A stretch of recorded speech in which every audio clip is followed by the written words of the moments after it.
प्रिय छात्रों, आप सभी का हार्दिक स्वागत है। प्री बोर्ड परीक्षा हेतु एक मॉडल प्रश्न पत्र लेकर हम उपस्थित हैं। जैसा कि आप जानते हैं कि प्रश्न पत्र बोर्ड परीक्षा में 3.25 घंटे का आता है, किंतु विद्यालय स्तर पर 3 घंटे या 2.5 घंटे भी दिया जा सकता है। 70 अंकों का यह प्रश्न पत्र है, जो 2 खंडों में विभाजित है, खंड अ और खंड ब। खंड अ में 20 बहुविकल्पीय प्रश्न हैं जो 1 अंक के हैं, उनका उत्तर आपको OMR शीट पर देना है।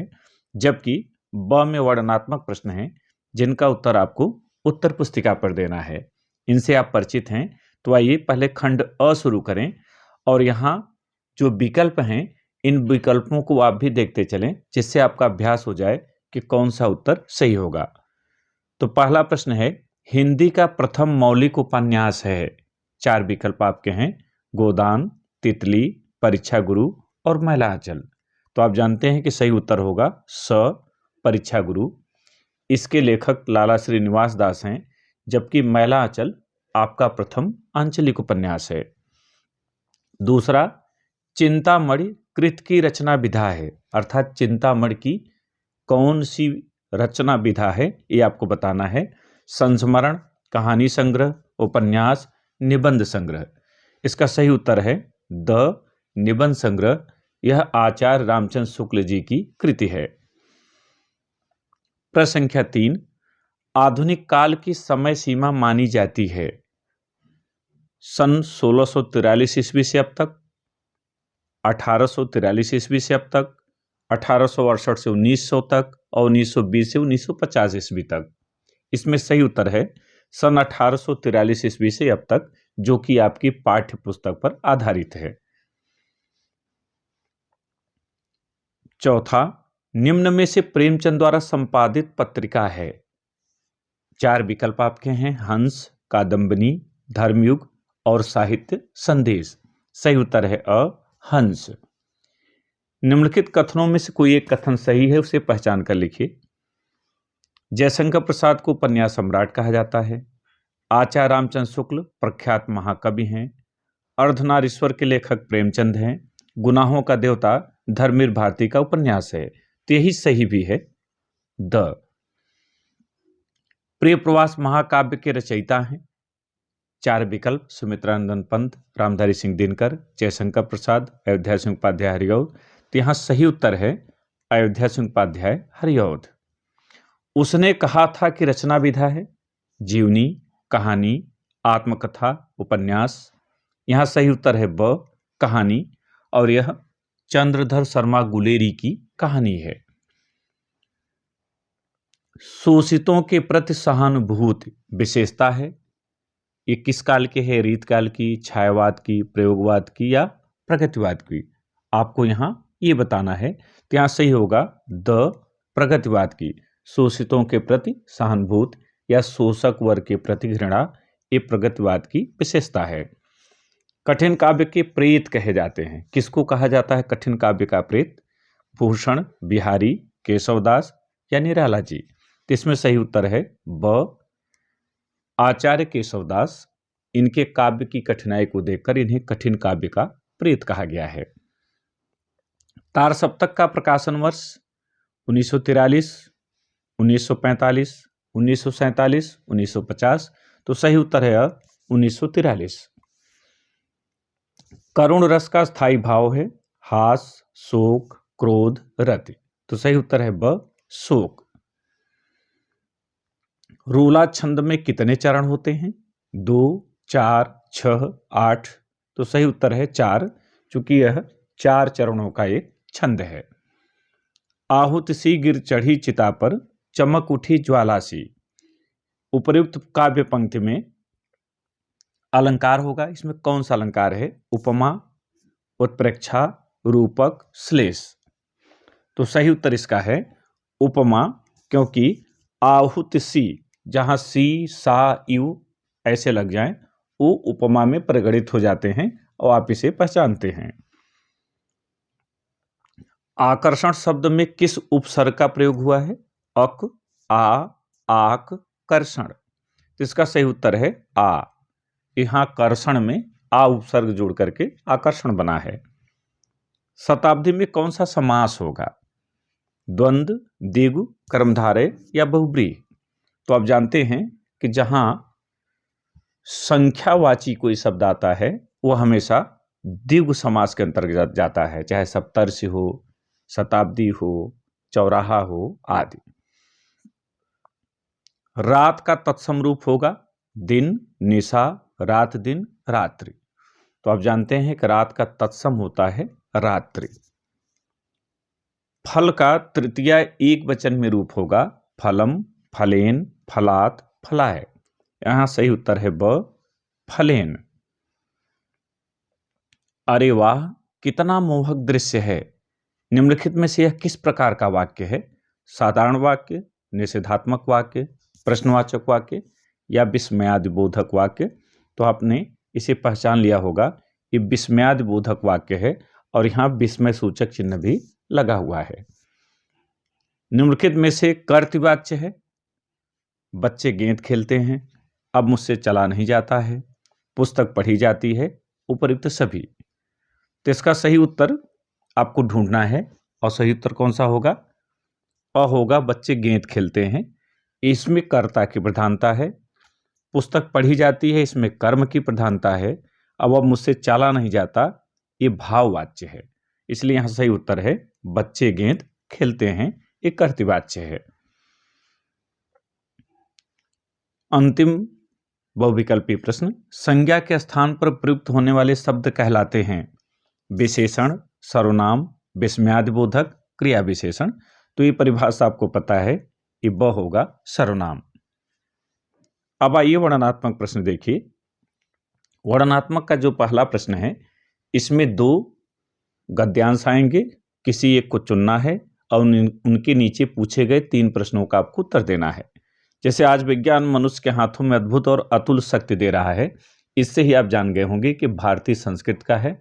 डॉक्टर राजेंद्र प्रसाद जी इसके लेखक हैं। इस पर आधारित ये प्रश्न है। दूसरा, ईर्ष्या की बड़ी बेटी का नाम निंदा है। जो व्यक्ति ईर्ष्याल होता है वही बुरे किस्म का निंदक भी होता है। दूसरों की निंदा वो इसलिए करता है कि इस प्रकार दूसरे लोग जनता अथवा मित्रों की आंखों से गिर जाएंगे और जो स्थान रिक्त होगा उसमें मैं अनायास बैठा दिया जाऊंगा।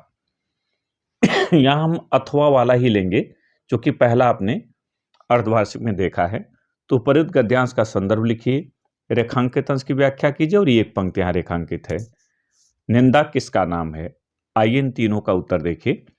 तो आपको उत्तर इस तरह से लिखना है। पहले प्रश्न उत्तर संख्या 1 का आपने डाला, फिर संकेत ईर्ष्या से लेकर जाऊंगा, यानी हमने बात का लिया है।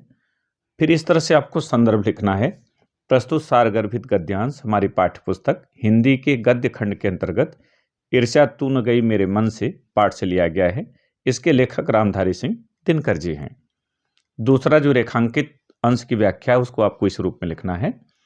रेखांकित अंश की व्याख्या हेडिंग डालना है, फिर लिखना है लेखक रामधारी सिंह दिनकर जी कहते हैं कि ईर्ष्या की बड़ी बेटी का नाम निंदा है, क्योंकि मन में ईर्ष्या का भाव आते ही निंदा की भावना उत्पन्न हो जाती है। अतः जो ईर्ष्याल होगा वह निंदक भी होगा। और तीसरे प्रश्न का उत्तर है निंदा ईर्ष्या की बड़ी बेटी का नाम है। दूसरे प्रश्न में 2 काव्यांश होंगे, किसी एक को आपको चुनना है और उनके भी नीचे दिए गए 3 प्रश्नों का आपको उत्तर देना है। जैसे बसो बुराई जास्तन ताही को सम्मान, भलो भलो कह छोड़िए खोटे ग्रह जपदान। इतना देखकर ही आप समझ गए होंगे कि ये बिहारी जी का दोहा है, जो नीति शीर्षक से लिया गया है। इस पर आधारित इन प्रश्नों का आपको उत्तर देना है। हम अथवा ले रहे हैं।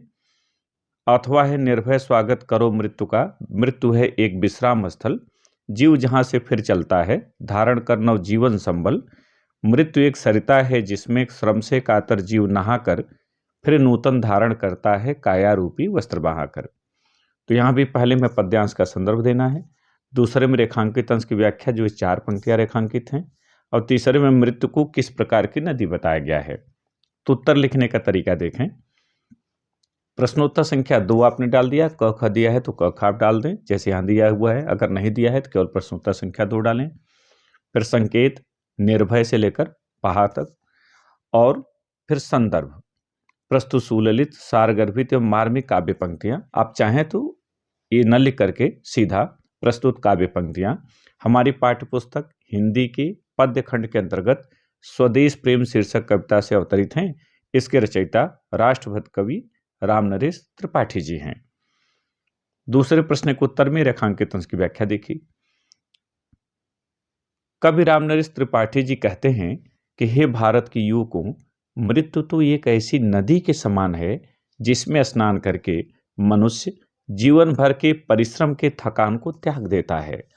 वह अपने पुराने शरीर रूपी वस्त्र को छोड़कर नवीन वस्त्र के समान नवीन शरीर को धारण करता है। अतः मृत्यु का उल्लास के साथ स्वागत करना चाहिए।